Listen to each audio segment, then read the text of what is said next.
咱来关心的是，这台中的高中生呢，去到高雄游览，也毋过煞徛伫个人轻铁站的这个轨道顶头来翕相。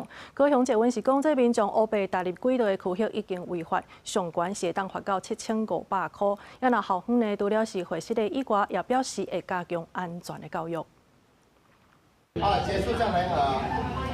学生囡仔坐伫月台顶悬欢喜比姿势，等要翕相。毋过负责翕相的人却徛伫咧轨道顶悬，这是高雄轻铁的北二第二站。这阵对台中来高雄做户外教学的高中师生，初五暗时来到这佚佗，一阵人违规走入去轨道翕相，有民众看袂过去甲苦劝，煞无人要听。民众认为学校甲囡仔带出来都爱教爱顾好，这款行为实在真唔通。是有一些家长的确会很担心。那旅行社应该是要最了解的人吧？为什么旅行社会对，就是旅行社怎么会做出这种事情？我觉得这边应该是大家都要知道，不可以站在轨道上的。对。针对这件代志，这间高中的校长除了会室的以外，也表示，提囡仔翕相的是旅行社的领队。代志发生的时阵，拄好带班的老师无伫现场，已经爱旅行社甲领队换掉，同时嘛加强师生的交通安全教育。学校主任呢，也和师生及领队要求后续的拍照及教学活动一定要遵守安全规定。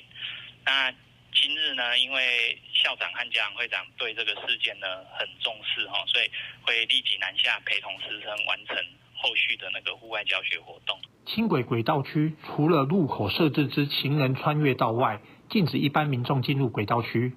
如有违规，可依大众捷运法第50条，可处1500元以上7500元以下之罚款。有民众讲轨道袂使入去，应该是大家拢爱知的代志。其实除了轨道，国际表示，伫咧轻铁月台4颗连灯位这款黄色的区域，毋若禁止人甲车挡伫咧遐，民众嘛袂使行伫咧顶悬。